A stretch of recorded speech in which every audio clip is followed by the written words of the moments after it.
നമസ്കാരം. Sreenarayana Guru open university second semester MA sociology ക്ലാസ്സിലേക്ക് ഏവർക്കും സ്വാഗതം. ഇന്ന് നമ്മൾ ഡിസ്കസ് ചെയ്യാൻ പോകുന്നത് ജെൻഡർ ആൻഡ് സൊസൈറ്റി എന്ന പേപ്പറിലെ മൂന്നാമത്തെ ബ്ലോക്കിലെ gender socio economic and political discourse എന്ന ഭാഗത്തെ മൂന്നാമത്തെ യൂണിറ്റ് ആയിട്ടുള്ള വുമൺ ആൻഡ് പൊളിറ്റിക്കൽ റെപ്രസെന്റേഷൻ എന്ന പാഠഭാഗമാണ്. അതായത് സ്ത്രീകളും രാഷ്ട്രീയ പ്രാതിനിധ്യവും എന്നാണ് ഈ ഒരു യൂണിറ്റിന്റെ തലക്കെട്ട്.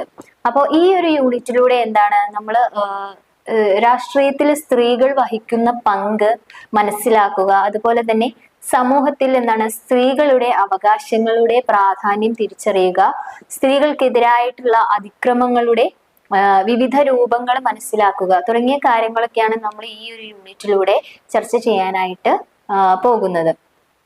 ഏകദേശം 2030 സുസ്ഥിര വികസന ലക്ഷ്യങ്ങളിൽ എത്തുന്നതിന് വേണ്ടിയിട്ട് സ്ത്രീകളുടെ നേതൃത്വവും രാഷ്ട്രീയത്തിലും പൊതുജീവിതത്തിലുമുള്ള തുല്യ പങ്കാളിത്തം എന്താണ് വളരെ നിർണായകമായ ഒരു ഘടകമായിരുന്നു. എന്നിരുന്നാൽ കൂടിയും എന്താണ് രാഷ്ട്രീയത്തിലെ ലിംഗസമത്വം എന്നത് ഇപ്പോഴും വളരെ അകലെ ആണെങ്കിൽ തന്നെയും ആഗോളതലത്തില് തീരുമാനങ്ങൾ എടുക്കുന്നതിന്റെ എല്ലാ തലങ്ങളിലും സ്ത്രീകളുടെ പ്രാതിനിധ്യം കുറവാണെന്നും അതുപോലെ സ്ഥിതി വിവരക്കണക്കുകളൊക്കെ ഇത്തരത്തിലുള്ള കാര്യങ്ങളിൽ സ്ത്രീകളുടെ പൊതുവായിട്ടുള്ള ആ ഒരു പ്രാതിനിധ്യം കുറവാണ് എന്നുള്ളത് തന്നെയാണ് കാണിക്കുന്നത്. അപ്പൊ ഈ ഒരു യൂണിറ്റിലൂടെ എന്താണ് നമുക്ക് സ്ത്രീകളുടെ രാഷ്ട്രീയ പങ്കാളിത്തത്തിലേക്കും അതിന്റെ വ്യാപ്തിയിലേക്കും ആഴത്തിലൊക്കെ പോകാനായിട്ടാണ് ഇത്തരത്തിലുള്ള കാര്യങ്ങളൊക്കെ നമ്മളിവിടെ ചർച്ച ചെയ്യാനായിട്ട് പോകുന്നത്. അപ്പൊ ഇതിൽ പ്രധാനമായിട്ടും വരുന്ന കുറച്ച് കീവേഡുകൾ എന്തെന്നൊക്കെ വെച്ചാല് ശാക്തീകരണം, സംവരണം, സ്വത്ത്, അതുപോലെ അക്രമം, ദുരുപയോഗം, ഉപദ്രവം തുടങ്ങിയ കാര്യങ്ങളൊക്കെയാണ് ഇതിൽ പ്രധാനമായിട്ടും കീ കൺസെപ്റ്റുകളായിട്ട് വരുന്നത്. ഇനി ഈ സ്ത്രീകളിലെ രാഷ്ട്രീയ പ്രാതിനിധ്യം അല്ലെങ്കിൽ പങ്കാളിത്തം എന്നത് ഒരു സമൂഹത്തിന്റെ ജനാധിപത്യത്തിന്റെ ശക്തിയെയും പുരോഗതിയെയും പ്രതിഫലിപ്പിക്കുന്ന ഒരു പ്രധാനപ്പെട്ട അളവുകോലാണ്. എന്നാൽ എന്താണ് ഇന്ത്യയെ ഉൾപ്പെടെയുള്ള രാജ്യങ്ങളിൽ സ്ത്രീകൾക്ക് രാഷ്ട്രീയത്തിലേക്ക് പ്രവേശിക്കാനും അതുപോലെ മുന്നണികളിലേക്കൊക്കെ ഉയരുവാനും വേണ്ടിയിട്ട് വലിയ വെല്ലുവിളികളൊക്കെയാണ് നേരിടേണ്ടി വരുന്നത്. അപ്പൊ ഇന്ത്യൻ രാഷ്ട്രീയത്തിലെ സ്ത്രീകളുടെ ഈ ഇത്തരത്തിലുള്ള മോശം പ്രാതിനിധ്യത്തിന് കാരണമായിട്ടുള്ള കുറച്ച് ഘടകങ്ങളുണ്ട്.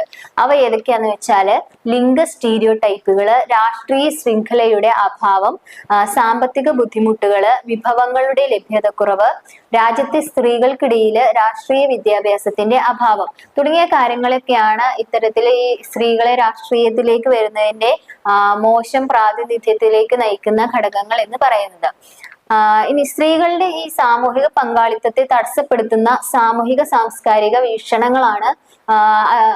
അത്തരം വീക്ഷണങ്ങളൊക്കെ വിശകലനം ചെയ്യുകയാണെങ്കിൽ തന്നെ എന്താണ് ഇന്ത്യയെ പോലുള്ള രാജ്യങ്ങളില് സ്ത്രീകളെ എന്താണ് അമ്മയായും അല്ലെങ്കിൽ വീട്ടമ്മയായും ഒക്കെയാണ് കണക്കാക്കപ്പെടുന്നത്. ഇന്ത്യൻ സമൂഹത്തിലെ പുരുഷാധിപത്യത്തിന്റെ മനോഭാവം, അതായത് ആ പുരുഷാധിപത്യ മനോഭാവം കാരണമാണ് തിരഞ്ഞെടുപ്പിൽ പങ്കെടുക്കുന്നതിനൊക്കെ സ്ത്രീകളെ പരിമിതപ്പെടുത്തുന്നത് എന്നാണ് പറയുന്നത്. ഇന്ത്യയിൽ എന്താണ് സ്ത്രീകളെ ദുർബലരായിട്ടാണ് കണക്കാക്കുന്നത്. അതുപോലെ അവരെന്താണ് വീടിന്റെ അതിർത്തിയിൽ മാത്രം പരിമിതപ്പെടുത്തുന്ന ഒരു വ്യക്തികളായിട്ടാണ് കണക്കാക്കപ്പെട്ടിരുന്നത്. ഇനി അതുപോലെ തന്നെ മതസ്ഥാപനങ്ങളിൽ നിന്ന് അല്ലെങ്കിൽ മത നേതാക്കളിൽ നിന്നൊക്കെ സ്ത്രീകളെ ഒഴിവാക്കുന്നത് എന്താണ് സ്ത്രീകളുടെ പദവിയെ പ്രതികൂലമായിട്ട് ബാധിക്കുകയും അതുപോലെ രാഷ്ട്രീയത്തിലും പൊതുജീവിതത്തിലും അവരെ പങ്കെടുക്കാനുള്ള അവസരം വിനിയോഗിക്കുന്നതിൽ പരിമിതപ്പെടുത്തുകയൊക്കെ ചെയ്യുന്നു. ഇനി സാമ്പത്തിക വിഭവങ്ങളുടെ അഭാവമാണ് രാഷ്ട്രീയത്തിലും പൊതുജീവിതത്തിലും അവരുടെ പങ്കാളിത്തം തടയുന്നതിന് ഏറ്റവും വലിയ ഒരു തടസ്സമായിട്ട് കണക്കാക്കപ്പെടുന്നത്. ഈ കുടുംബത്തിന്റെ ഉത്തരവാദിത്തങ്ങൾ കാരണം എന്താണ് സ്ത്രീകൾക്ക് പുരുഷന്മാരെക്കാൾ കൂടുതൽ സമയം വീട്ടിൽ ചെലവഴിക്കേണ്ടി വരികയാണ്. അപ്പൊ അതുകൊണ്ട് തന്നെ രാഷ്ട്രീയത്തിലേക്കും പൊതുജീവിതത്തിലേക്കൊക്കെ പങ്കെടുക്കുന്നതിന്റെ ആ ഒരു അവസരങ്ങള് അല്ലെങ്കിൽ ആ ഒരു ലഭ്യതയൊക്കെ കുറയുന്നു എന്നുള്ളതാണ് കാണുന്നത്. ഇനി ഈ സ്ത്രീകളുടെ മെച്ചപ്പെട്ട രാഷ്ട്രീയ പ്രാതിനിധ്യത്തിന് ആവശ്യമായി വരുന്ന നടപടികളെ കുറിച്ചിട്ട് വിശകലനം ചെയ്യുന്ന ഭാഗത്ത് വരുന്നത് രാഷ്ട്രീയ, സാമൂഹിക, സാമ്പത്തിക, സാംസ്കാരിക മേഖലകളില് പുരുഷന്മാർക്കൊപ്പം സ്ത്രീകൾക്ക് തുല്യ അവകാശം ഉണ്ടായിരിക്കണം എന്നതാണ്. സംസ്ഥാന നിയമസഭയിലും പാർലമെന്റിലും ഒരു നിശ്ചിത ശതമാനം സീറ്റുകൾക്കായിട്ട് എന്താണ് സംവരണം ചെയ്തുകൊണ്ട് സർക്കാർ എന്താണ് സ്വീകരിച്ച കുറച്ച് നടപടിയാണ് ഈ സ്ത്രീകൾക്ക് അതായത് എല്ലാ മേഖലകളിലും പുരുഷന്മാരോടൊപ്പം തുല്യ പങ്കാളിത്തം അല്ലെങ്കിൽ തുല്യ അവകാശം ഉണ്ടായിരിക്കണം എന്നുള്ളത്. അതുപോലെ ജീവിതത്തിന്റെ എല്ലാ മേഖലകളിലും അല്ലെങ്കിൽ വിദ്യാഭ്യാസപരമായും തുല്യ ആരോഗ്യ പ്രവേശനവും നൽകുന്നതിലൂടെ എന്താണ് രാഷ്ട്രീയത്തിലും പൊതുമേഖലകളിലും ഒക്കെ പങ്കാളികളാകാനൊക്കെ സ്ത്രീകളെ പ്രാപ്തരാക്കുകയാണ് ചെയ്യുന്നത്. അതുപോലെ സ്ത്രീകൾക്ക് പിതൃസ്വത്ത് അവകാശമാക്കാനുള്ള നിയമപരമായിട്ടുള്ള അവകാശങ്ങൾ ഉണ്ടായിരുന്നിട്ടും എന്താണ് സ്ത്രീകൾക്ക് സ്വത്തവകാശങ്ങളൊക്കെ നിഷേധിക്കപ്പെടുകയാണ് ചെയ്യുന്നത്. അതിനാൽ തന്നെ അവർക്ക് എന്താണ് സാമ്പത്തിക സ്രോതസ്സുകളൊന്നും പൊതുവെ ഇല്ല എന്നുള്ളതാണ് കാണാനായിട്ട് സാധിക്കുന്നത്. ഈ സമൂഹത്തിലും സ്ത്രീകൾക്കും സ്വത്തവകാശം ഉറപ്പിക്കേണ്ടത് അത്യാവശ്യമായ ഒരു കാര്യം തന്നെയാണ്. WEF 2021 റിപ്പോർട്ട് ഡാറ്റ പ്രകാരം നമ്മൾ നോക്കുകയാണെങ്കിൽ കൂടുതൽ വാഗ്ദാനപരമായിട്ടുള്ള ഭാവിക്കായിട്ട് രാജ്യം ഒരുപാട് നിക്ഷേപങ്ങൾ നടത്തുകയും അതുപോലെ പ്രതിബദ്ധത നേരിടുകയും ഒക്കെ വേണം എന്നുള്ളതാണ് പറയുന്നത്. അപ്പൊ ഇത്തരത്തിലുള്ള ഒരു റിപ്പോർട്ട് അനുസരിച്ച് സ്ത്രീകൾക്ക് ഒരുപാട് പ്രത്യേക സംരംഭങ്ങളൊക്കെ നിലവിൽ വന്നിട്ടുണ്ട്. അതിൽ ഒന്നാമത്തെ സംരംഭം എന്ന് പറയുന്നത് എന്താണ്? ദേശീയ വനിതാ കമ്മീഷനാണ്. ഇത് 1992 സ്ത്രീകൾക്ക് നൽകിയിട്ടുള്ള ഭരണഘടനാപരവും അതുപോലെ നിയമപരവുമായിട്ടുള്ള സുരക്ഷയുമായി ബന്ധപ്പെട്ട എല്ലാ കാര്യങ്ങളും പഠിക്കാനും നിരീക്ഷിക്കാനും ഒരു പ്രത്യേക ഉത്തരവോടെ ഗവൺമെന്റ് ഇറക്കിയ നിയമപരമായിട്ടുള്ള ഒരു ജനറൽ ബോഡി ആണ് എന്ത് പറയുന്നത് ഈ ദേശീയ വനിതാ കമ്മീഷൻ എന്ന് പറയുന്നത്. ഇനി രണ്ടാമതായി വരുന്നത് തദ്ദേശ സ്വയംഭരണ സ്ഥാപനങ്ങളില് സ്ത്രീകൾക്കുള്ള സംവരണം എന്നുള്ളതാണ്. ഇതും 1992 പാർലമെന്റ് പാസാക്കിയ 73-ാം ഭരണഘടനാ ഭേദഗതി നിയമങ്ങള് ഗ്രാമപ്രദേശങ്ങളിലായാലും അല്ലെങ്കിൽ നഗരപ്രദേശങ്ങളിലായാലും തദ്ദേശ സ്ഥാപനങ്ങളിലെ തിരഞ്ഞെടുക്കപ്പെട്ട എല്ലാ ഓഫീസുകളിലും സ്ത്രീകൾക്ക് മൊത്തത്തിലുള്ള സീറ്റിന്റെ 1/3 ഉറപ്പാക്കുന്നു എന്നാണ് ഈ തദ്ദേശ സ്വയംഭരണ സ്ഥാപനങ്ങളിലെ സ്ത്രീകളുടെ സംവരണം കൊണ്ട് ഉദ്ദേശിക്കുന്നത്. ഇനി അടുത്തതായി വരുന്നത് പെൺകുട്ടികൾക്കായിട്ടുള്ള ദേശീയ കർമ്മ പദ്ധതി എന്നുള്ളതാണ്. ഇതില് പെൺകുട്ടികൾക്ക് മെച്ചപ്പെട്ട ഭാവി കെട്ടിപ്പടുക്കുക എന്ന ഒരു ആത്യന്തിക ലക്ഷ്യത്തോടെയാണ് പെൺകുട്ടിയുടെ അതിജീവനവും അതുപോലെ സംരക്ഷണവും വികസനവും ഉറപ്പാക്കുക എന്നതായിരുന്നു ഈ ഒരു കർമ്മ പദ്ധതി എന്ന് പറയുന്നത്. നെക്സ്റ്റ് വരുന്നത് സ്ത്രീ ശാക്തീകരണത്തിനുള്ള ദേശീയ നിയമമാണ്. ഇത് മാനവശേഷി വികസന മന്ത്രാലയത്തിലെ വനിതാ ശിശു വികസന വകുപ്പ് 2001 സ്ത്രീ ശാക്തീകരണത്തിനായുള്ള ദേശീയ നയം തയ്യാറാക്കി. അപ്പൊ ഈ ഒരു നയത്തിന്റെ ലക്ഷ്യം എന്നത് സ്ത്രീകളുടെ പുരോഗതി, വികസനം, ശാക്തീകരണം എന്നിവയൊക്കെ കൊണ്ടുവരിക എന്നുള്ളതാണ്. നെക്സ്റ്റ് നമ്മൾ നോക്കുന്നത് വനിതാ സംവരണ ബിൽ എന്താണെന്നുള്ളതാണ്. അതായത് വുമൻസ് റിസർവേഷൻ ബില്ല്. ഇത് 2008 നടപ്പാക്കിയ ഭരണഘടന അതായത് 108 ഭേദഗതിയാണ് വനിതാ സംവരണ ബില്ല് എന്നറിയപ്പെടുന്നത്. ലോകസഭയിലും സംസ്ഥാന നിയമസഭകളിലും സ്ത്രീകൾക്കായിട്ട് 1/3 സീറ്റുകൾ സംവരണം ചെയ്യാൻ ശ്രമിക്കുന്ന ഒരു ബില്ലാണ് ഈ പറയുന്ന വനിതാ സംവരണ ബിൽ എന്ന് പറയുന്നത്. ഇത് പട്ടികജാതി പട്ടികവർഗ വിഭാഗങ്ങൾക്കുള്ള സംവരണ സീറ്റുകളുടെ 1/3 ആ വിഭാഗങ്ങളിലുള്ള സ്ത്രീകൾക്കായിട്ട് സംവരണം ചെയ്യാനും വ്യവസ്ഥ ചെയ്യുന്നു. ഇതിന് സമാനമായിട്ടുള്ള മറ്റു ബില്ലുകൾ 90കളുടെ അതായത് 1990s കാലത്ത് അതിന്റെ അവസാനത്തിന് മുമ്പ് 3 തവണ അവതരിപ്പിക്കപ്പെടുകയും ഉണ്ടായിട്ടുണ്ട്. ചരിത്രപരമായിട്ട് നോക്കുകയാണെങ്കിൽ എന്താണ് സ്ത്രീ സംവരണ ബില്ല് ആദ്യമായിട്ട് 1996 ദേവഗൌഡ സർക്കാരിന്റെ കാലത്താണ് ലോകസഭയിൽ അവതരിപ്പിച്ചത് എന്നാണ് പറയുന്നത്. എന്നാൽ നിരവധി തവണ മുൻനിർത്തലുകൾക്ക് ഇരയായത് കൊണ്ട് തന്നെ ഈ ഒരു ബില്ല് പാസ്സാക്കാൻ സാധിച്ചിരുന്നില്ല. അപ്പൊ തുടർന്ന് 1998, 99, 2008 എന്നിവയിലടക്കം എന്താണ് പുനരാവിഷ്കരണം നടന്നുവെങ്കിലും പാർലമെന്റിൽ ഇതിന് മിതമായിട്ടുള്ള പിന്തുണ മാത്രമേ ലഭിച്ചിട്ടുണ്ടായിരുന്നുള്ളൂ.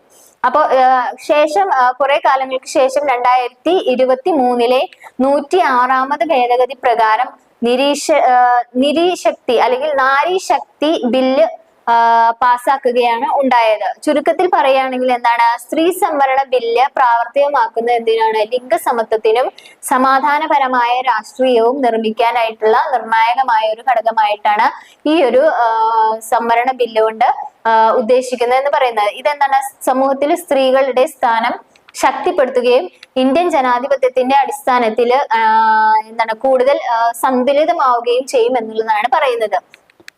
ഇനി നെക്സ്റ്റ് വരുന്നത് സ്ത്രീകളുടെ സ്വത്തവകാശം എന്നതിനെ കുറിച്ചാണ്.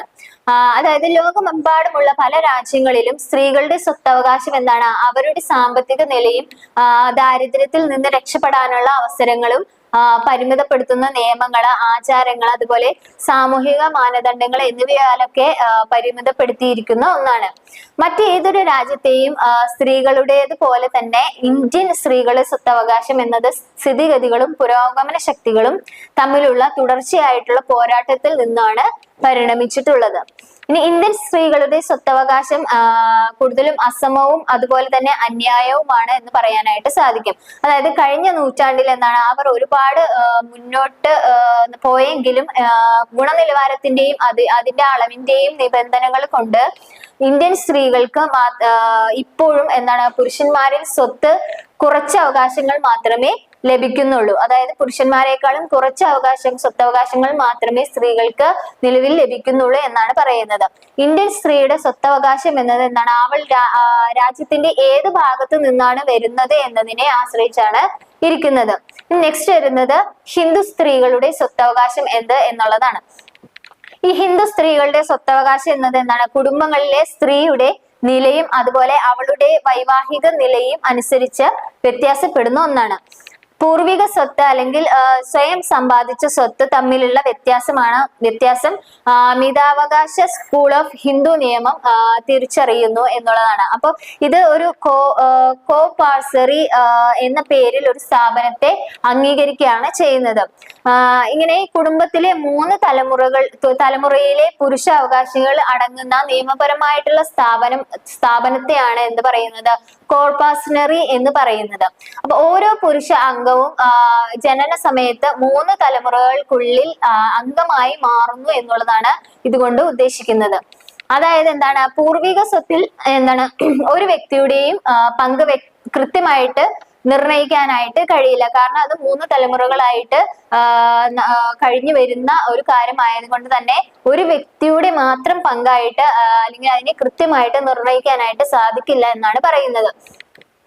ഇതെന്താണ്, ഒരു പുരുഷ അംഗത്തിന്റെ ജനനത്തോടെ കുറയുകയും ഒരു അംഗത്തിന്റെ മരണത്തിൽ എന്താണ് വലുതാവുകയും ചെയ്യുന്നു എന്നുള്ളതാണ്.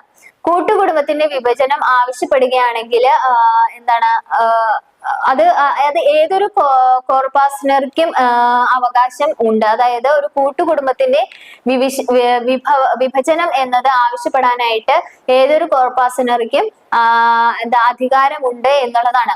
അപ്പൊ ഒരിക്കൽ ഒരു വിഭജനം നടന്നു കഴിഞ്ഞാൽ, അതായത് കുടുംബത്തില് ഒരിക്കൽ ഒരു വിഭജനം നടന്നു കഴിഞ്ഞാല് ഒരു പുതിയ കോർപ്പാസനറി എന്താണ് നിലവിൽ വരികയാണ് ചെയ്യുന്നത്.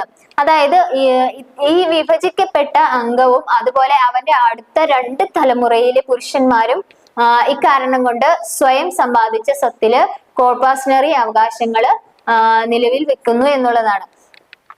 അതുപോലെ 1956 നടപ്പാക്കിയ ഹിന്ദു പിന്തുടർച്ച അവകാശ നിയമം ഹിന്ദുക്കൾക്കിടയിൽ എന്താണ് സമഗ്രവും ഏകീകൃതവുമായിട്ടുള്ള അനന്തരാവകാശ സമ്പ്രദായം പ്രദാനം ചെയ്യുന്നതിനും അതുപോലെ അനന്തരാവകാശത്തിലെ ലിംഗ അസമത്വങ്ങൾ പരിഹരിക്കുന്നതിനുമുള്ള ആദ്യത്തെ നിയമമായിരുന്നു ഈ 1956 നടപ്പാക്കിയിട്ടുണ്ടായിരുന്ന ഹിന്ദു പിന്തുടർച്ച അവകാശ നിയമം എന്നത്.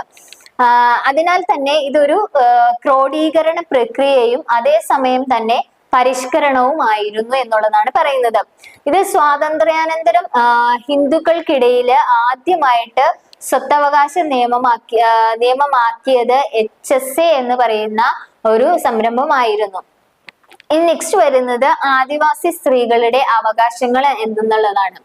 1956 ഹിന്ദു പിന്തുടർച്ചാ അവകാശ നിയമത്തിന്റെ പൊതു തത്വങ്ങൾ അനുസരിച്ച് ആദിവാസി സ്ത്രീകൾക്ക് എന്താണ് അവരുടെ മാതാപിതാക്കളുടെയോ അല്ലെങ്കിൽ സഹോദരന്റെയോ ഭർത്താവിന്റെയോ എസ്റ്റേറ്റിന് അനന്തരാവകാശമായി അവകാശികളായി അവരെ തിരഞ്ഞെടുക്കും എന്നുള്ളതാണ്. അതായത് 1956 ഈ ഹിന്ദു പിന്തുടർച്ചാ അവകാശ നിയമത്തിന്റെ പൊതു തത്വങ്ങൾ അനുസരിച്ച് എന്താണ് സമ്പൂർണ്ണ അവകാശങ്ങളോടെ പുരുഷ അവകാശികൾക്ക് തുല്യമായ ഓഹരിയോട് കൂടിയ സ്വത്ത് സ്വന്തമാക്കുക അല്ലെങ്കിൽ അവകാശമാക്കുകയും ചെയ്യാം എന്നുള്ളതാണ് പറയുന്നത്. അതായത് വർഗ സ്ത്രീകളെ സംബന്ധിച്ചിടത്തോളം ഇവിടെ പട്ടികവർഗ സ്ത്രീകളെ സംബന്ധിച്ചിടത്തോളം എന്താണ് അനന്തരാവകാശത്തിന്റെ കാര്യത്തിൽ നിയമസഭ ഒരു അസമത്വമോ അല്ലെങ്കിൽ ഭരണഘടനാ വിരുദ്ധമോ ഉദ്ദേശിച്ചിട്ടുള്ളതല്ല. ഇത് ജസ്റ്റിസ് SM സുബ്രഹ്മണ്യം 2023 പറഞ്ഞ ഒരു കാര്യമായിരുന്നു. അതായത് ഈ പട്ടികവർഗ സ്ത്രീകളെ സംബന്ധിച്ചിടത്തോളം അവർക്ക് എന്താണ് അനന്തരാവകാശത്തിന്റെ കാര്യത്തിൽ നിയമസഭ എന്ന് പറയുന്നത് ഒരു അസമത്വമോ അല്ലെങ്കിൽ ഭരണഘടന വിരുദ്ധമോ ആയിട്ടുള്ളതായിട്ട് ഉദ്ദേശിച്ചിട്ടുള്ളതല്ല എന്നാണ് MS സുബ്രഹ്മണ്യം പറയുന്നത്. ഇനി നെക്സ്റ്റ് വരുന്നത് മുസ്ലിം സ്ത്രീകളുടെ സ്വത്തവകാശം എന്നുള്ളതാണ്. ഇന്ത്യൻ മുസ്ലിങ്ങള് ഇസ്ലാമിക നിയമത്തിൽ, അതായത് ഇന്ത്യൻ മുസ്ലിം ഇസ്ലാമിക നിയമത്തിലെ രണ്ട് ചിന്താധാരകളാണ് പ്രധാനമായിട്ടും ഉള്ളത്. അങ്ങനെ രണ്ട് ചിന്താധാരകളിൽ പെട്ടവരാണ് കൂടുതലായും ഇത്തരത്തിലുള്ള ഇസ്ലാമിക നിയമത്തിൽ അല്ലെങ്കിൽ സ്വത്തവകാശത്തിന്റെ കാര്യത്തിൽ നിലനിൽക്കുന്നത്. അതായത് സുന്നികളും അതുപോലെ ഷിയകളും എന്നാണ് പറയുന്നത് അവരെ. അതായത് ഇന്ത്യയിലെ മുൻനിര സ്കൂളായിട്ടുള്ള സുന്നൈറ്റ് സ്കൂളിന് കീഴില് 4 ഉപവിഭാഗങ്ങളായിട്ടാണ് ഇതിനെ തിരിച്ചിരിക്കുന്നത്. അത് ഹനഫികള്, ഷാഫികള്, മാലിക്കികള്, അമ്പലികള് തുടങ്ങിയ 4 വിഭാഗങ്ങളായിട്ടാണ് ഈ സുന്നൈറ്റ് സ്കൂളിനെ തിരിച്ചിരിക്കുന്നത്. 1937 വരെയുള്ള ഇന്ത്യയിലെ ഭരണം മുസ്ലിങ്ങൾക്ക് വളരെയധികം അനീതി നിറഞ്ഞ ആചാര നിയമങ്ങളിലായിരുന്നു കണ്ടുവന്നിരുന്നത്. 1937 ശരീഅത്ത് നിയമത്തിന് ശേഷമാണ് ഇന്ത്യയിലെ മുസ്ലിങ്ങള് സ്വത്തവകാശം ഉൾപ്പെടെയുള്ള അവരുടെ വ്യക്തിപരമായ കാര്യങ്ങളില് മുസ്ലിം വ്യക്തി നിയമത്താൽ നിയന്ത്രിക്കപ്പെട്ടിരുന്നത്. കാരണം എന്തെന്ന് വെച്ചാൽ അത് ആചാരത്തിനാണ് കൂടുതലായിട്ടും മുൻഗണന നൽകിയത് എന്നുള്ളതാണ്. ഇനി ഇസ്ലാമിക അനന്തരാവകാശ നിയമത്തിന്റെ പ്രധാനപ്പെട്ട തത്വങ്ങൾ എന്തൊക്കെയാന്ന് വെച്ചാൽ ഫസ്റ്റ് വരുന്നത് ഭർത്താവിനെയും ഭാര്യയെയും പാരമ്പര്യ അവകാശികളാക്കുക എന്നുള്ളതാണ്. ഇത് എന്താണ് ഭാര്യയും ഭർത്താവും തമ്മിലുള്ള ഇസ്ലാമിക കുടുംബ സംവിധാനത്തിൽ സാമ്പത്തിക പിന്തുണ ഉറപ്പാക്കുന്നതിനും പരസ്പര പരിപാലനത്തിനും നിർണായകമായ ഒരു കാര്യമായിരുന്നു. ഇനി രണ്ടാമത് വരുന്നത് സ്ത്രീകൾക്കും അടുത്ത ബന്ധുക്കൾക്കും പാരമ്പര്യ അവകാശങ്ങൾ നൽകുക എന്നുള്ളതാണ്. ഇതിലൂടെ എന്താണ് അവരുടെ സാമ്പത്തിക അവകാശങ്ങളും വ്യക്തിപരമായിട്ടുള്ള പദവിയും ഉറപ്പാക്കുന്നു എന്നുള്ളതാണ്. ഇനി മൂന്നാമതായി വരുന്നത് മാതാപിതാക്കൾക്കും സന്തതികൾക്കും അനന്തരാവകാശം നൽകപ്പെടുക എന്നുള്ളതാണ്. നെക്സ്റ്റ് വരുന്നത് പൊതുവായ ചട്ടപ്രകാരം എന്താണ് ഒരു പെൺകുട്ടിക്ക് പുരുഷന്റെ പകുതി അവകാശം നൽകുക എന്നുള്ളതാണ്. എന്നിരുന്നാൽ കൂടിയും എന്താണ് അവളുടെ അവകാശം ഒരു സുരക്ഷിതമല്ലാത്ത കടക്കാരന്റെ അവകാശം പോലെയാണ് എന്നുള്ളതാണ് പറയുന്നത്. അതായത് ഇത്തരത്തിലുള്ള സ്വത്തവകാശങ്ങളൊക്കെ വിഭജിക്കുമ്പോൾ ഇതിന് ഒരു ഉടമ്പടി ഇല്ല എങ്കിൽ എന്താണ് ഭർത്താവിന്റെ സ്വത്തിൽ ഒരു പങ്കിന് അവർക്ക് അർഹതയില്ല എന്നാണ് പറയപ്പെടുന്നത്.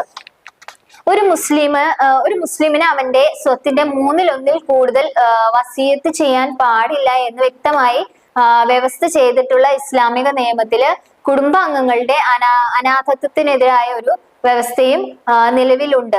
എന്നിരുന്നാൽ കൂടിയും 1954 സ്പെഷ്യൽ മാരേജ് ആക്ടിന്റെ വ്യവസ്ഥ പ്രകാരം അയാള് തന്റെ നിലവിലുള്ള വിവാഹം രജിസ്റ്റർ ചെയ്തു കഴിഞ്ഞാല് 1925 ഇന്ത്യൻ പിന്തുടർച്ചാ അവകാശ നിയമപ്രകാരം ഒരു എസ്റ്റേറ്ററുടെ എല്ലാ അധികാരങ്ങളും അവകാശങ്ങളും അയാൾക്കുണ്ട് എന്നുള്ളതാണ് പറയുന്നത്. നെക്സ്റ്റ് വരുന്നത് ക്രിസ്ത്യൻ, പാഴ്സി അതായത് സോറോസ്ട്രിയൻ സ്ത്രീകളുടെ സ്വത്തവകാശം എങ്ങനെയാണ് എന്നുള്ളതാണ്. ക്രിസ്ത്യാനികൾക്കും പാഴ്സികൾക്കുമുള്ള പിന്തുടർച്ചാ അവകാശ നിയമങ്ങൾ ഇന്ത്യൻ പിന്തുടർച്ചാ അവകാശ നിയമപ്രകാരം 1925 പ്രതിപാദിച്ചിട്ടുള്ളത്. അതായത് ISA കൂടുതലായിട്ടും ഇതിനെക്കുറിച്ച് പ്രതിപാദിച്ചിട്ടുള്ളത്. സെഷൻ 31 മുതൽ 49 വരെ ക്രിസ്ത്യൻ പിന്തുടർച്ചാ അവകാശത്തെ കുറിച്ചും അതുപോലെ സെഷൻ 50 മുതൽ 56 വരെ പാഴ്സികൾക്കുള്ള പിന്തുടർച്ച അവകാശങ്ങളെ കുറിച്ചുമാണ് പ്രതിപാദിക്കുന്നത്. ഇന്ത്യൻ ക്രിസ്ത്യൻ വിധവയുടെ അവകാശം എന്നത് ഒരു പ്രത്യേക അവകാശമല്ല. അതായത് മറ്റ് അവകാശികൾ അതിലേക്ക് കടന്നു വരുന്ന സമയത്ത് അതിനെ വെട്ടിച്ചുരുക്കുന്നു എന്നാണ് പറയുന്നത്. അതായത് ബന്ധുക്കൾ ആരും ഉപേക്ഷിച്ചിട്ടില്ല എങ്കിൽ മാത്രം അതിലേക്ക് കടന്നു വരുന്ന മറ്റൊരാൾക്ക് ഇത്തരത്തിലുള്ള അവകാശങ്ങൾ വെട്ടിച്ചുരുക്കപ്പെട്ടു കൊടുക്കുന്നു എന്നുള്ളതാണ് ഈ ഒരു ക്രിസ്ത്യൻ സ്വത്തവകാശത്തില് പറയുന്നത്. അതുപോലെ തന്നെ അവന്റെ സ്വത്ത് മുഴുവനും അവന്റെ വിധവയ്ക്ക് അവകാശപ്പെട്ടതാണ് എന്നുമാണ് പറയുന്നത്. ഇനിയിപ്പോ അവൻ പാരമ്പര്യ പിൻഗാമികളെ അവശേഷിപ്പിച്ചിട്ടില്ലെങ്കിൽ അവനുമായിട്ട് ബന്ധമുള്ളവരെ ഉപേക്ഷിച്ചിട്ടുണ്ടെങ്കിലും അവന്റെ സ്വത്തിന്റെ ഒരു പകുതി അവന്റെ വിധവയ്ക്കും അതുപോലെ ബാക്കി പകുതി അവന്റെ ബന്ധുക്കൾക്കുമാണ് കൂടുതലായിട്ടും നൽകുന്നത്. ഇനി മറ്റൊരു അപാകത എന്ന് പറയുന്നത് ഇതൊരു പ്രത്യേക സവിശേഷതയാണ്. അതായത് മുമ്പ് മരിച്ചു പോയിട്ടുള്ള ഒരു മകന്റെ വിധവയ്ക്ക് ഒരു വിഹിതവും ലഭിക്കില്ല എന്നുള്ളതാണ്. എന്നിരുന്നാലും മരണസമയത്ത് ജനിച്ചവരായാലും അല്ലെങ്കിൽ ഗർഭപാത്രത്തിലായാൽ പോലും കുട്ടികൾക്ക് തുല്യ ഓഹരികൾക്ക് അർഹതയുണ്ട് എന്നുള്ളതാണ് പറയപ്പെടുന്നത്. ഇനി ഒരു പാഴ്സി വിധവയ്ക്കും അവളുടെ എല്ലാ കുട്ടികൾക്കും അല്ലെങ്കിൽ ആൺമക്കൾക്കും പെൺമക്കൾക്കും അവരുടെ വൈവാഹിക നില അനുസരിച്ച് അല്ലെങ്കിൽ അവരുടെ വൈവാഹിക നില പരിഗണിക്കാതെ സ്വത്തിൽ തുല്യ ഓഹരികൾ ലഭിക്കുകയും ചെയ്യും. അതേസമയം അച്ഛനും അമ്മയ്ക്കും ഓരോ കുട്ടിയുടെയും പകുതി വിഹിതം ലഭിക്കുകയും ചെയ്യും. എന്നാൽ സ്ത്രീകൾ സ്വത്തായിട്ട് തുടരുന്ന ഒരു രാജ്യത്ത് മുന്നോട്ടുള്ള വഴി ദീർഘവും അതുപോലെ തന്നെ കുണ്ടും കുഴിയും നിറഞ്ഞിട്ടുള്ള അതുമായിരിക്കും എന്നാണ് ഈ ഒരു ക്രിസ്ത്യൻ സ്വത്തവകാശ നിയമത്തിലൂടെ പറയുമ്പോൾ നമുക്ക് കാണാനായിട്ട് സാധിക്കുന്നത്. ഇനി അടുത്തത് വരുന്നത് വയലൻസ് അഗെയിൻസ്റ്റ് വുമൺ എന്നുള്ളതാണ്. അതായത് സ്ത്രീകൾക്കെതിരായിട്ടുള്ള അതിക്രമങ്ങളെ കുറിച്ചാണ് പറയുന്നത്. ഇവിടെ സ്ത്രീകൾക്കെതിരായിട്ടുള്ള ലിംഗാധിഷ്ഠിത അതിക്രമങ്ങൾ സ്ത്രീകളുടെ അവകാശങ്ങളുടെ ഏറ്റവും വലിയ ദുരുപയോഗങ്ങളിൽപ്പെട്ട ഒരു കാര്യമാണ് എന്നുള്ളതാണ്. അതായത് ഇത് ഏറ്റവും അതിന്റെ അവകാശങ്ങളും അതുപോലെ തന്നെ അത് ഏറ്റവും നിഷ്ക്രിയവും സാധാരണമായി നടക്കുന്ന തരത്തിലുള്ള അല്ലെങ്കിൽ അവർ അനുഭവിച്ചിട്ടുള്ളതായിട്ടുള്ള ഏറ്റവും വലിയ ദുരുപയോഗങ്ങളിൽ ഒന്നായിട്ടാണ് സ്ത്രീകൾക്കെതിരായിട്ടുള്ള ഈ ലിംഗാധിഷ്ഠിത അതിക്രമങ്ങള് പൊതുവെ കണക്കാക്കപ്പെടുന്നത്. അടുപ്പമുള്ള പങ്കാളികളുടെ അക്രമം അല്ലെങ്കിൽ നേരത്തെയുള്ളതും അല്ലെങ്കിൽ നിർബന്ധിതവുമായിട്ടുള്ള വിവാഹങ്ങള്, യുദ്ധത്തിന്റെയും ലിംഗാധിഷ്ഠിത അതിക്രമത്തിന്റെയും ആയുധം എന്ന നിലയിലുള്ള അക്രമങ്ങള് എന്നിവയൊക്കെ ലോകമെമ്പാടുമുള്ള പ്രധാനപ്പെട്ട പൊതുജനാരോഗ്യ പ്രശ്നങ്ങളിൽ ഒന്ന് തന്നെയാണ്. അപ്പൊ ഇനി ഈ national family health survey NFHS4 എന്നുള്ളത് സൂചിപ്പിക്കുന്നത് എന്താണ്? ഇന്ത്യയിലെ 15 മുതൽ 49 വയസ്സിനിടയിലുള്ള 30% സ്ത്രീകളും 15 വയസ്സ് മുതൽ ശാരീരിക പീഡനങ്ങൾ അനുഭവിച്ചിട്ടുള്ളവരാണ് എന്നുള്ളതാണ് ഈ ഒരു നാഷണൽ ഫാമിലി ഹെൽത്ത് സർവേ പ്രകാരം കാണിക്കപ്പെടുന്നത്. അതേ പ്രായത്തിലുള്ള 6% സ്ത്രീകളും ജീവിതത്തിൽ ഒരിക്കലും ലൈംഗിക അതിക്രമം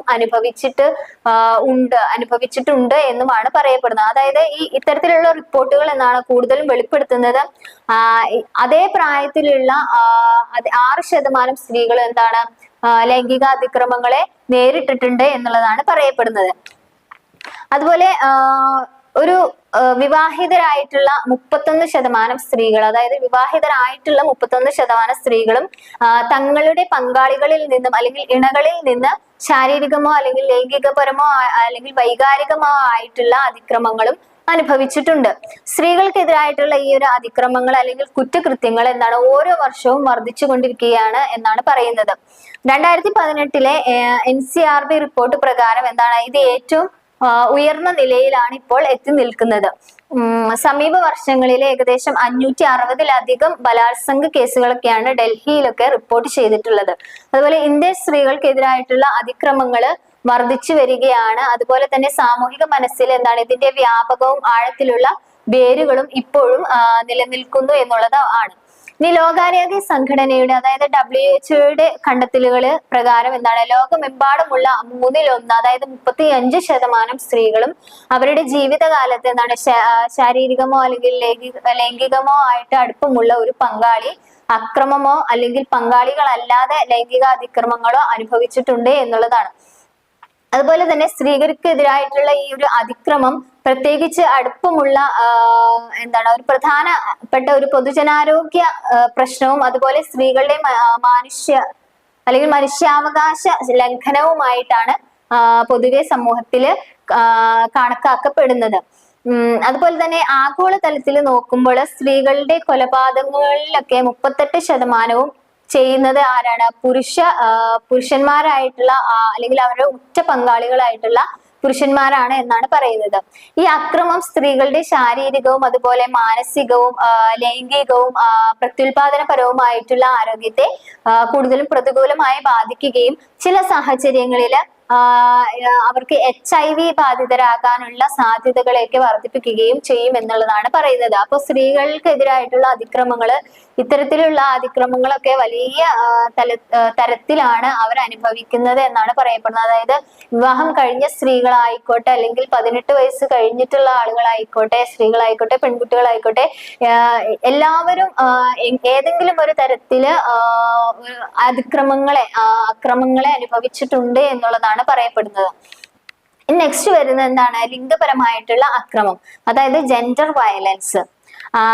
ഇത്തരം അക്രമം അനുഭവിക്കുന്ന സ്ത്രീകൾക്ക് അനാവശ്യമായിട്ടുള്ള ഗർഭധാരണം അല്ലെങ്കിൽ മാതൃശിശു മരണങ്ങള്, HIV ഉൾപ്പെടെയുള്ള ലൈംഗികമായിട്ടുള്ള പകരുന്ന അണുബാധിതകളൊക്കെ ഉണ്ടാകാനുള്ള സാധ്യതകൾ വളരെ കൂടുതലാണ് എന്നുള്ളതാണ് പറയപ്പെടുന്നത്. അത്തരം അക്രമങ്ങൾ നേരിട്ടുള്ളതും അല്ലെങ്കിൽ ദീർഘകാലവുമായിട്ടുള്ള ശാരീരികവും മാനസികവുമായിട്ടുള്ള ആരോഗ്യ പ്രത്യാഘാതങ്ങൾക്കൊക്കെ കാരണമാകുന്ന ഒന്നാണ്. അതുപോലെ തന്നെ ഗുരുതരമായ പരിക്കുകള്, വിട്ടുമാറാത്ത വേദനകള്, ദഹനനാളത്തിന്റെ അസുഖം, അതുപോലെ ഗൈനക്കോളജിക്കൽ പ്രശ്നങ്ങള്, വിഷാദം, ലഹരി വസ്തുക്കളുടെ ദുരുപയോഗം എന്നിവയുൾപ്പെടെ നിരവധി പ്രതികൂല ആരോഗ്യ ഫലങ്ങളാണ് ഇത്തരം അക്രമങ്ങൾ അനുഭവിച്ച ആളുകള് ആയിട്ട് ബന്ധപ്പെട്ടിരിക്കുന്നത് എന്നാണ് പറയുന്നത്. ഇനി പല സമൂഹങ്ങളിൽ ഈ ബലാത്സംഗം ചെയ്യപ്പെടുകയോ അല്ലെങ്കിൽ ലൈംഗികമായി ദുരുപയോഗം ചെയ്യപ്പെടുകയോ ചെയ്യുന്ന സ്ത്രീകളെ അപകീർത്തിപ്പെടുത്തുകയും കൂടുതലായിട്ട് ഒറ്റപ്പെടുത്തുകയും ചെയ്യുന്നതായിട്ടാണ് കാണുന്നത്. ഇത് അവരുടെ ക്ഷേമത്തെ മാത്രമല്ല അവരുടെ സാമൂഹിക പങ്കാളിത്തം അല്ലെങ്കിൽ അവരുടെ അവസരങ്ങള്, ജീവിത നിലവാരം തുടങ്ങിയവയൊക്കെ ബാധിക്കുന്നു എന്നുള്ളതാണ് നമുക്ക് ഈ ഒരു ജെൻഡർ വയലൻസ് എന്നതുകൊണ്ട് കാണാനായിട്ട് സാധിക്കുന്നത്. ഇനി ഇത്തരത്തിലുള്ള അക്രമത്തിന്റെ രൂപങ്ങൾ ഏതൊക്കെ തരത്തിലാണ് ഇത്തരത്തിലുള്ള അക്രമങ്ങള് കാണുന്നത് എന്നുള്ളതാണ് നമ്മൾ നോക്കുന്നത്. അതായത് ഫോംസ് ഓഫ് വയലൻസ് ഏതൊക്കെയാണ് എന്നുള്ളതാണ്. ഒന്നാമതായിട്ട് വരുന്നത് ഗാർഹിക പീഡനമാണ്. അതായത് ഗാർഹിക പീഡനം എന്നത് ഡേറ്റിംഗ്, വിവാഹം, സഹവാസം അല്ലെങ്കിൽ കുടുംബ ബന്ധം പോലുള്ള ഒരു അടുത്ത ബന്ധത്തില് ഒരു പങ്കാളി മറ്റൊരാളെ ദുരുപയോഗം ചെയ്യുന്നതിനാണ് ഗാർഹിക പീഡനം എന്ന് പറയപ്പെടുന്നത്. ഇത്തരത്തിലുള്ള ഗാർഹിക പീഡനം ഭാര്യ ഭർത്താക്കന്മാരുടെ ദുരുപയോഗം, അതുപോലെ അടിപിടി, കുടുംബത്തിലുള്ള അക്രമങ്ങള്, ഡേറ്റിംഗ്, ദുരുപയോഗം, അതുപോലെ അടുപ്പമുള്ള പങ്കാളികളുടെ അക്രമങ്ങള് എന്നിങ്ങനെയൊക്കെ ഇതിനെ തരംതിരിച്ചിരിക്കുന്നു.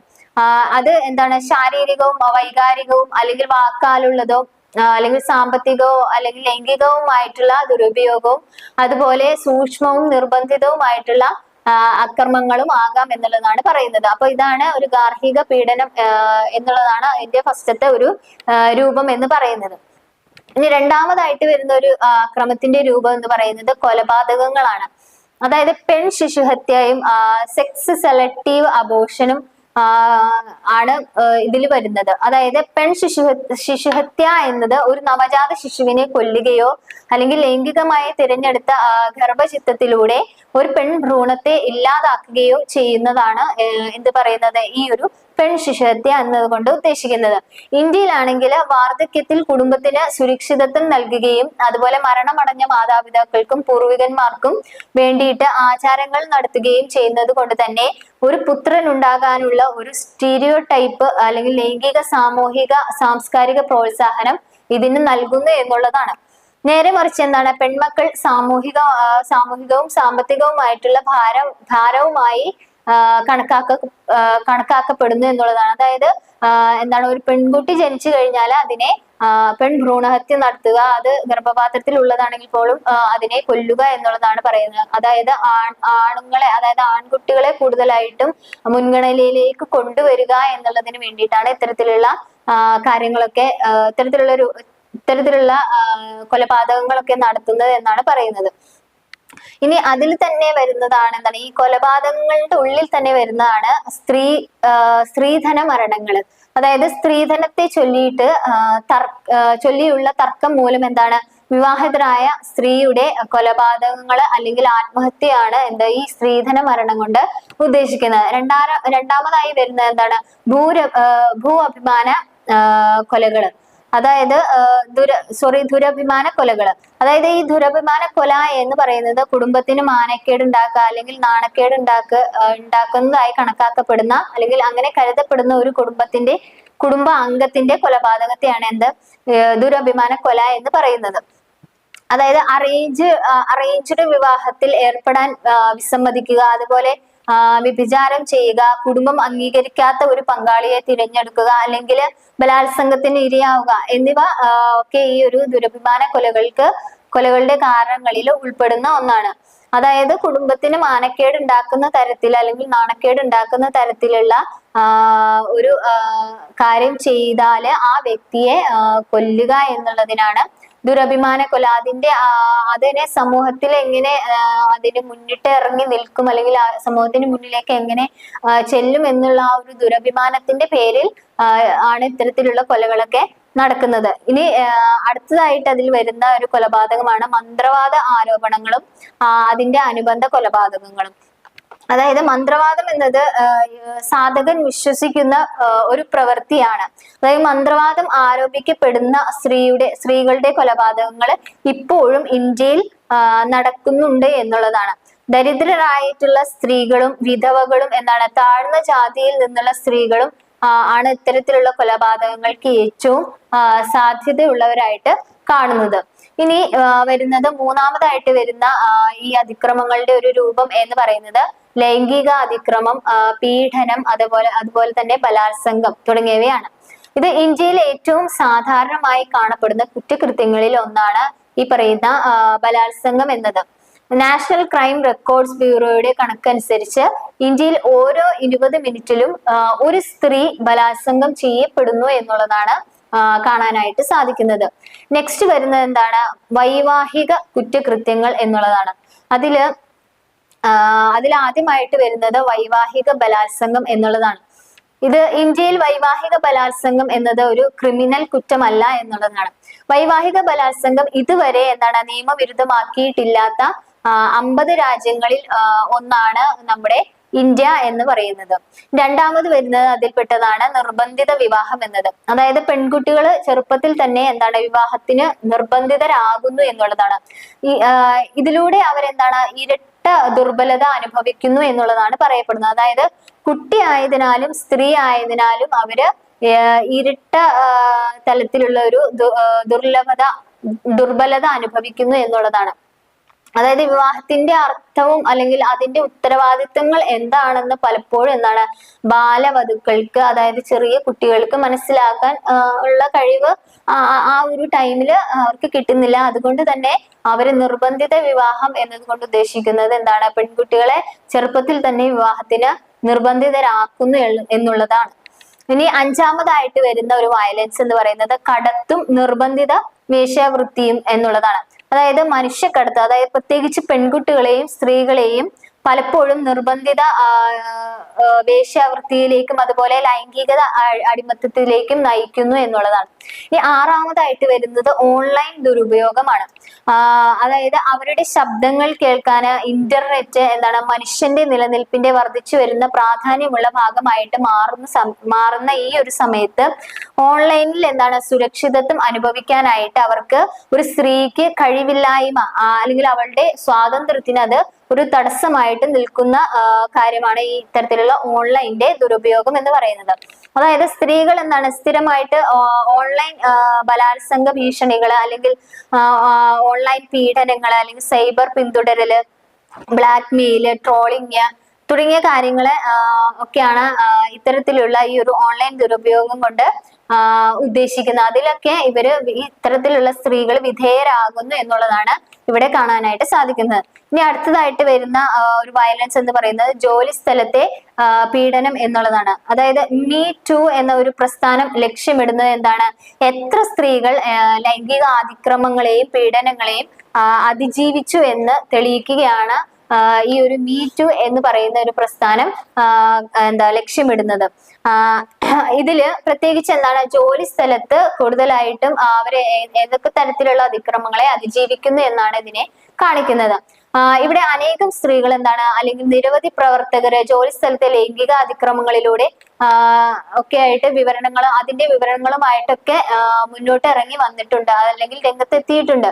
അവയിൽ ഭൂരിഭാഗവും അസഭ്യമായ പരാമർശങ്ങൾ അല്ലെങ്കിൽ അനാവശ്യ സ്പർശനങ്ങൾ അല്ലെങ്കിൽ ലൈംഗികതയ്ക്കുള്ള ആവശ്യങ്ങള്, അതേപോലെ അശ്ലീല സാഹിത്യം പ്രചരിപ്പിക്കുക തുടങ്ങിയവയൊക്കെയാണ് ഇത്തരത്തിലുള്ള ജോലി സ്ഥലത്തെ അതിക്രമങ്ങൾ കൊണ്ട് ഉദ്ദേശിക്കുന്നത്. ഇവിടെ ക്രിമിനൽ ലോ ഭേദഗതി ആക്ട് 2018 അനുസരിച്ച് ലൈംഗിക അതിക്രമ കേസുകളിൽ സമയബന്ധിതമായ അന്വേഷണങ്ങൾ സംരക്ഷിക്കാനും ട്രാക്ക് ചെയ്യാനും ലൈംഗിക കുറ്റകൃത്യങ്ങൾക്കായിട്ടുള്ള ഇൻവെസ്റ്റിഗേഷൻ ട്രാക്കിംഗ് സിസ്റ്റം എന്ന് വിളിക്കപ്പെടുന്ന പോലീസിനായിട്ടുള്ള ഒരു ഓൺലൈൻ അനലിറ്റിക് ടൂള് നിലവിൽ വന്നിട്ടുണ്ട് എന്നുള്ളതാണ്. അതുപോലെ തന്നെ ലിംഗ അതിക്രമത്തിന്റെ പുതിയ രൂപങ്ങൾ എന്തൊക്കെയാണെന്ന് വെച്ചാല്, ഒന്നാമതായി വരുന്നത് ഇന്ത്യയിലെ ദേശീയ വനിതാ കമ്മീഷൻ, അതായത് NCW എന്ന് പറയുന്ന ഒരു കമ്മീഷൻ. ഇത് ലിംഗാധിഷ്ഠിത അതിക്രമങ്ങളില് ഇരട്ടിയിലധികം വർധനവാണ് ഈ ഒരു കമ്മീഷനിൽ രേഖപ്പെടുത്തിയിരിക്കുന്നത്. രണ്ടാമതായിട്ട് വരുന്നത് 3 സ്ത്രീകളിലും പെൺകുട്ടികളിലും ഒരാള് അവരുടെ ജീവിതകാലത്ത് ശാരീരികമായിട്ട് അല്ലെങ്കിൽ ലൈംഗികമായിട്ടുള്ള അതിക്രമങ്ങൾ അനുഭവിക്കുന്നു എന്നുള്ളതാണ്. മിക്കപ്പോഴും അവർ കൂടുതലായിട്ടും അനുഭവിക്കുന്ന അവരുടെ അടുത്ത പങ്കാളികളുമായിട്ട് ആണ് എന്നുള്ളതാണ് ഇവിടെ പറയുന്നത്.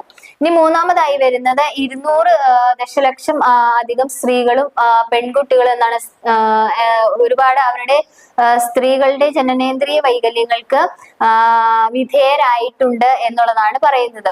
നാലാമതായിട്ട് വരുന്നത് ലോകമെമ്പാടുമുള്ള മനുഷ്യക്കടത്തിന് ഇരയായവരില് 71% സ്ത്രീകളും പെൺകുട്ടികളാണ് എന്നുള്ളതാണ്. ഇതിൽ 4 സ്ത്രീകളും പെൺകുട്ടികളും ലൈംഗികമായി ചൂഷണം ചെയ്യപ്പെടുകയും ചെയ്യുന്നു എന്നുള്ളതാണ് പറയുന്നത്. ഇനി അഞ്ചാമതായിട്ട് വരുന്നത് NCRB കണക്കുകൾ പ്രകാരം IPC പ്രകാരം സ്ത്രീകൾക്കെതിരായിട്ടുള്ള കുറ്റകൃത്യങ്ങൾക്ക് കീഴിലുള്ള ഭൂരിഭാഗം കേസുകളും ഭർത്താവിന്റെയോ അല്ലെങ്കിൽ ബന്ധുക്കളുടെയോ ക്രൂരതയ്ക്ക് കീഴിലാണ് രജിസ്റ്റർ ചെയ്തിരിക്കുന്നത് എന്നതാണ്. തുടർന്ന് അവളുടെ എളിമയെ പ്രകോപിപ്പിക്കുക എന്ന ലക്ഷ്യത്തോടു കൂടി സ്ത്രീകളെ ആക്രമിക്കുക, സ്ത്രീകളെ തട്ടിക്കൊണ്ടു പോവുക, അതുപോലെ ബലാത്സംഗം ചെയ്യുക തുടങ്ങിയ കാര്യങ്ങളൊക്കെയാണ് ഇത്തരത്തിലുള്ള ഒരു NCBRT കണക്കുകൾ പ്രകാരം നമുക്ക് കണ്ടുവരാനായിട്ട് സാധിക്കുന്നത്.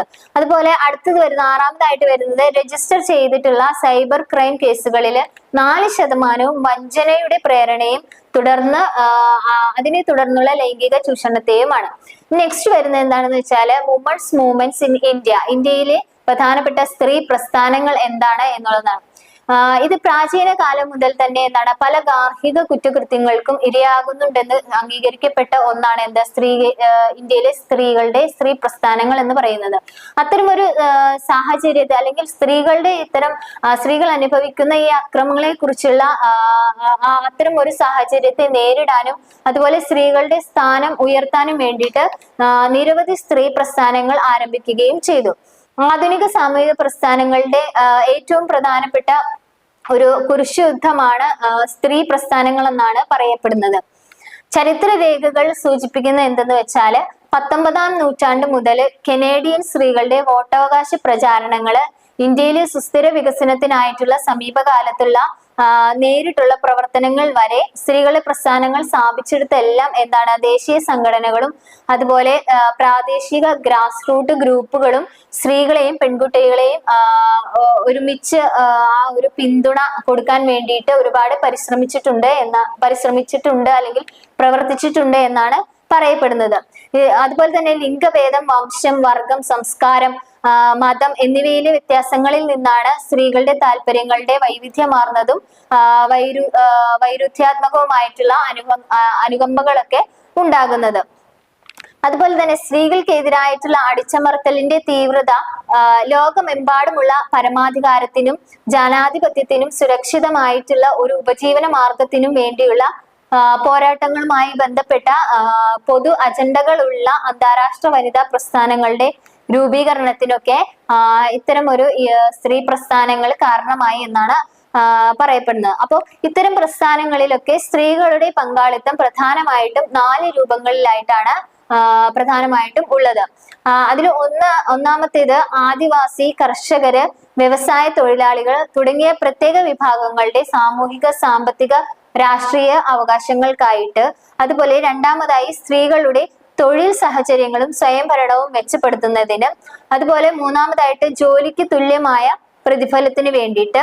നാലാമതായിട്ട് പൊതുവെ ഗർഭഛിദ്രം, കുട്ടികളെ ദത്തെടുക്കുക, ലൈംഗിക ചൂഷണം തുടങ്ങിയ പുരുഷന്മാരെയും കുട്ടികളെയും ബാധിക്കുന്ന വിഷയങ്ങളെ അടിസ്ഥാനമാക്കിയിട്ടുള്ള സാമൂഹിക പ്രസ്ഥാനങ്ങൾ തുടങ്ങിയ 4 പ്രധാനപ്പെട്ട രൂപങ്ങളാണ് ഇത്തരം സ്ത്രീ പ്രസ്ഥാനങ്ങളുടെ പങ്കാളിത്തത്തില് കൂടുതലായിട്ടും കണ്ടുവരുന്നത്.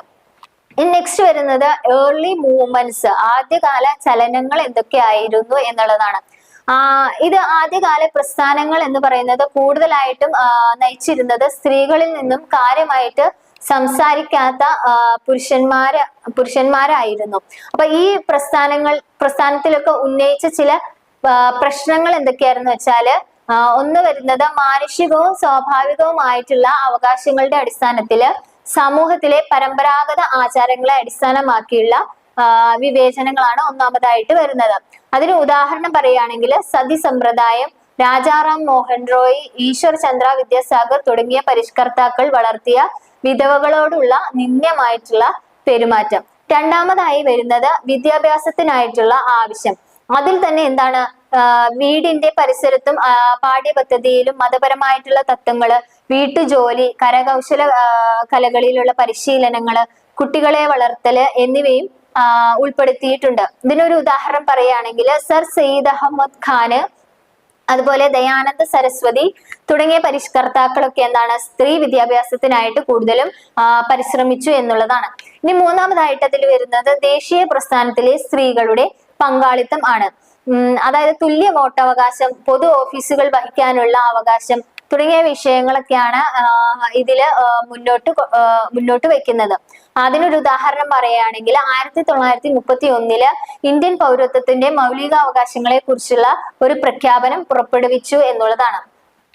നെക്സ്റ്റ് നമുക്ക് നോക്കുന്നത് 20ാം നൂറ്റാണ്ടിലെ സ്ത്രീ പ്രസ്ഥാനങ്ങൾ എന്നുള്ളതാണ്. അതായത് 20th സെഞ്ച്വറി വുമൻസ് മൂവ്മെന്റ്സ് എന്താണ് എന്നുള്ളത്. ഇത് 1970-കൾ മുതൽ ഈ പ്രസ്ഥാനങ്ങൾ കൂടുതലായിട്ടും എന്താണ്, മധ്യവർഗക്കാരും വിദ്യാസമ്പന്നരുമായിട്ടുള്ള സ്ത്രീകളായിരുന്നു ഇത്തരത്തിലുള്ള സ്ത്രീ പ്രസ്ഥാനങ്ങൾ, അതായത് 20th സെഞ്ച്വറിയിലെ സ്ത്രീ പ്രസ്ഥാനങ്ങൾ കൂടുതലായിട്ടും നിയന്ത്രിച്ചിരുന്നത്. വിവാഹം, കുടുംബം തുടങ്ങിയ സാമൂഹിക സ്ഥാപനങ്ങളിലുള്ള തുല്യ ഇടങ്ങള്, അവരുടെ സ്വത്വത്തിന്റെ അന്തസ്സിന്റെ അംഗീകാരം എന്നിവയെ ചുറ്റിപ്പറ്റിയാണ് ഇത്തരത്തിലുള്ള പ്രസ്ഥാനങ്ങൾ പ്രധാനമായിട്ടും ചുറ്റിത്തിരിഞ്ഞിരുന്നത്. ഇതിനു പുറമെ സ്ത്രീകൾ നേതൃത്വം നൽകിയ ചിപ്കോ പ്രസ്ഥാനം പോലുള്ള പ്രസ്ഥാനങ്ങൾ എന്താണ്, പരിസ്ഥിതി പ്രശ്നങ്ങൾ പോലുള്ള വിശാലമായിട്ടുള്ള വിഷയങ്ങൾ ഒക്കെ ഉൾക്കൊള്ളിച്ചു കൊണ്ടുള്ളതായിരുന്നു. അതുപോലെ നിയമപരിഷ്കരണത്തിന്റെ ഒരു പ്രധാന സൈറ്റ് ആയിട്ട് ഇത് മാറുകയും അതുപോലെ നിയമനിർമ്മാണ മാറ്റങ്ങൾ ആവശ്യപ്പെടുകയൊക്കെ ചെയ്തു. അവയിൽ ചിലതാണ് ഇനി നമ്മൾ പറയുന്ന കുറച്ച് കാര്യങ്ങൾ. അതിൽ ഒന്നാമതായിട്ട് വരുന്നത് തൊഴിലവസരങ്ങൾ, അതായത് തുല്യ ജോലിക്ക് തുല്യ വേതനം നൽകുക, അതായത് ജോലി സ്ഥലത്തെ പീഡനങ്ങളെ തടയുക, അതുപോലെ തന്നെ തുല്യ ജോലിക്ക് തുല്യ വേതനം നൽകുക. രണ്ടാമതായി വരുന്നത് രാഷ്ട്രീയ പങ്കാളിത്തമാണ്. അതായത് ഭരണത്തിന്റെ എല്ലാ തലങ്ങളിലും സ്ത്രീകൾക്ക് സംവരണം നൽകുക എന്നുള്ളത്. മൂന്നാമതായി വരുന്നത് ആരോഗ്യ സൗകര്യങ്ങൾ, അതായത് ഗർഭചിത്തത്തിനായിട്ടുള്ള അവകാശങ്ങള്, പ്രസവ അവധി, ജോലി സ്ഥലത്ത് ശിശു സംരക്ഷണ സൗകര്യങ്ങൾ നൽകുക തുടങ്ങിയവയാണ്. നെക്സ്റ്റ് വരുന്നത് വിഭവങ്ങളുടെ വിതരണം, അതായത് അനന്തരാവകാശങ്ങൾ പോലുള്ള കാര്യങ്ങൾ. നെക്സ്റ്റ് വരുന്നത് സ്ത്രീധനം, പെൺഭ്രൂണഹത്യ, ഗാർഹിക പീഡനം തുടങ്ങിയ സാമൂഹിക തിന്മകളെയൊക്കെ എതിർക്കുക എന്നുള്ളതാണ്. ഇനി ലാസ്റ്റ് വരുന്നത് ശരീരത്തിന്റെ സ്വയംഭരണത്തിന് പുറമെ ജനപ്രിയ മാധ്യമങ്ങളിലെ സ്ത്രീകളുടെ പ്രാതിനിധ്യം പോലെയുള്ള പുതിയ സംവാദ സൈറ്റുകളൊക്കെ തുറക്കുക എന്നുള്ളതാണ്. ഇനി 21-ാം നൂറ്റാണ്ടിലെ ഇപ്പൊ നമ്മൾ കണ്ടത് 20-ാം നൂറ്റാണ്ടിലെ സ്ത്രീ പ്രസ്ഥാനങ്ങളെ കുറിച്ചായിരുന്നെങ്കിൽ ഇനി 21-ാം നൂറ്റാണ്ടിലെ സ്ത്രീ പ്രസ്ഥാനങ്ങൾ എന്തൊക്കെയാണ്, അതായത് അവരുടെ മൂവ്മെന്റുകൾ എന്തൊക്കെയാണ് എന്നുള്ളതാണ്.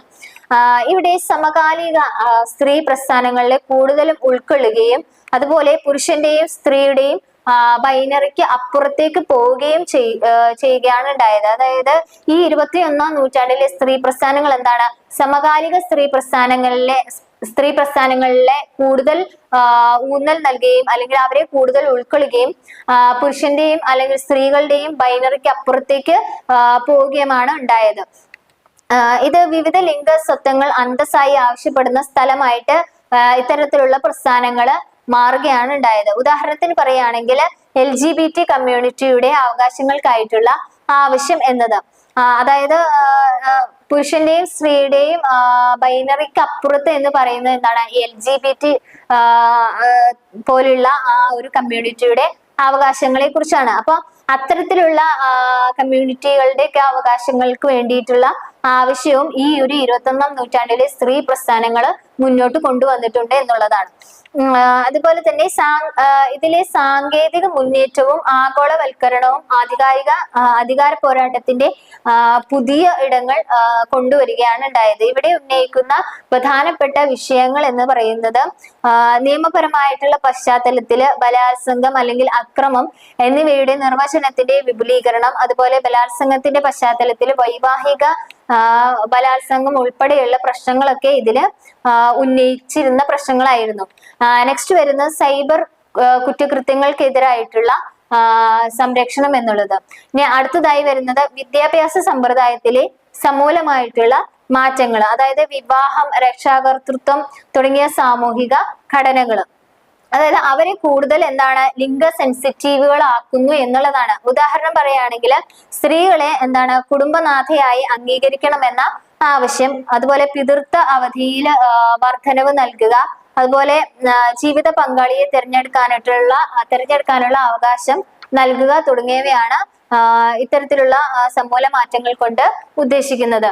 അടുത്തതായി വരുന്ന ലിംഗഭേദത്തെ അടിസ്ഥാനമാക്കിയുള്ള വിഭവങ്ങളുടെ തുല്യമായ വിഹിതവും ആസൂത്രണവും ഉൾപ്പെടുത്തുന്നതിനുള്ള ഭരണ സംവിധാനത്തിലെ മാറ്റം. ഉദാഹരണം പറയുകയാണെങ്കിൽ ജെൻഡർ ബജറ്റിംഗ്. മറ്റൊരു വശത്ത് നോക്കുകയാണെങ്കിൽ ഇന്ത്യയിലെ സ്ത്രീ മുന്നേറ്റങ്ങൾ എന്താണ് സമൂഹത്തിന്റെ വിവിധ വിഭാഗങ്ങളിലേക്കും ബാധിച്ചിട്ടുണ്ട് എന്നുള്ളതാണ്. അപ്പൊ ഇത്തരം ചലനങ്ങളുടെ പ്രധാനപ്പെട്ട ആഘാതങ്ങൾ എന്ന് പറയുന്നത് എന്താണ്, അതിൽ വരുന്നതാണ് ഗാർഹിക പീഡനത്തിൽ നിന്ന് സ്ത്രീകളെ സംരക്ഷിക്കുന്നതിനുള്ള നിയമം, അതായത് 2005 ജോലി സ്ഥലത്ത് സ്ത്രീകളെ ഉപദ്രവിക്കുക, അതിനെ തടയുക അല്ലെങ്കിൽ നിരോധിക്കുക അല്ലെങ്കിൽ അതിനുള്ള പരിഹാരങ്ങൾ കണ്ടെത്തുക തുടങ്ങിയ കാര്യങ്ങൾക്ക് വേണ്ടിയിട്ടുള്ള നിയമങ്ങളാണ് ഇത്തരത്തിലുള്ള നിയമങ്ങളായിരുന്നു 2013 കൊണ്ടുവന്നിരുന്നത്. അതായത് മെറ്റേണിറ്റി ബെനിഫിറ്റ് ആക്ട് തുടങ്ങിയ വിവിധ നിയമനിർമ്മാണങ്ങളും നയങ്ങളും ഇതിൽപ്പെട്ട ഒന്നാണ്. അടുത്തതായി വരുന്നത് ദേശീയ വനിതാ കമ്മീഷൻ പോലുള്ള സ്ഥാപനങ്ങളുടെ രൂപീകരണമാണ്. അടുത്തതായിട്ട് വരുന്നത് സാമൂഹിക ധാരണയിലും ലിംഗപരമായ റോളിലുമുള്ള മാറ്റങ്ങൾ.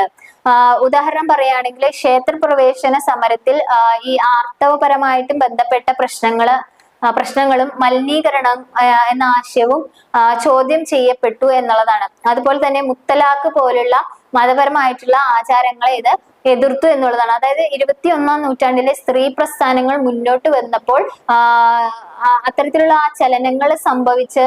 അത്തരത്തിലുള്ള ചലനങ്ങൾക്ക് ആഘാതമായിട്ട് സംഭവിച്ച കാര്യങ്ങളാണ് നമ്മളിവിടെ പറഞ്ഞത്. ഇനി അടുത്തതായിട്ട് വരുന്നത് സമകാലിക പ്രസ്ഥാനങ്ങളെ നയിക്കുന്നത് കീഴ്വഴക്കത്തിന്റെ ഇരകൾ തന്നെ മാത്രമല്ല, പ്രശ്നങ്ങൾ എന്താണ് അതിർത്തികളിൽ നിന്ന് മുന്നിലേക്ക് കൊണ്ടുവരാനായിട്ട് അവർ കൂടുതൽ ലക്ഷ്യമിടുന്നു എന്നുള്ളതാണ്.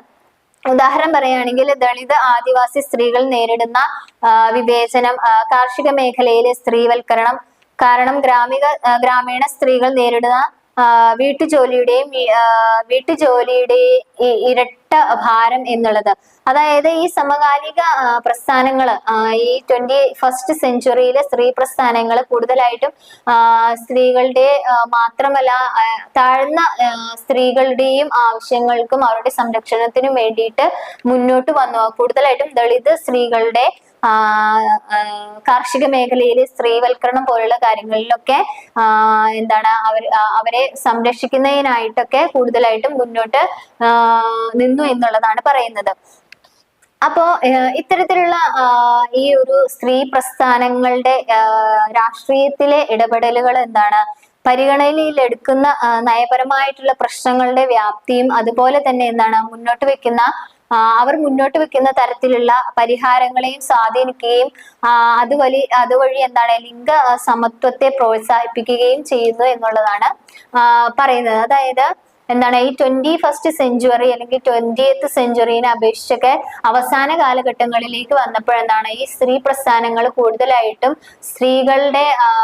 സ്ത്രീകൾക്ക് വേണ്ടിയിട്ടുള്ള ഒരുപാട് ഭരണഘടന അല്ലെങ്കിൽ നിയമപരമായിട്ടുള്ള അല്ലെങ്കിൽ രാഷ്ട്രീയപരമായിട്ടുള്ള കാര്യങ്ങളിലേക്ക് സ്ത്രീകളെ കൂടുതലായിട്ടും അവരുടെ ശബ്ദത്തെ ഉയർത്തുന്നതിനും അവരുടെ പ്രശ്നങ്ങൾ പരിഹരിക്കുന്നതിനും അതുപോലെ അവർക്ക് അവരുടെ ജോലി സ്ഥലത്തുള്ള അനുഭവിക്കുന്ന ഒരുപാട് അതിക്രമങ്ങളെയൊക്കെ കൂടുതലായിട്ടും ഫോക്കസ് ചെയ്തുകൊണ്ട് അതിനെ എതിർത്തുകൊണ്ടും ഒക്കെ നിലനിന്നിരുന്ന കുറെ പ്രസ്ഥാനങ്ങളായിരുന്നു ഉണ്ടായിരുന്നെന്നാണ് ഇവിടെ പറയുന്നത്.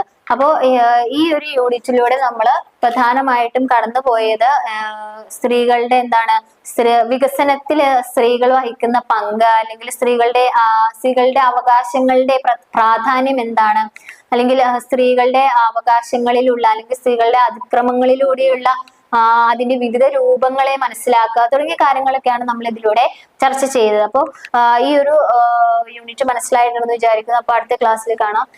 Thank you.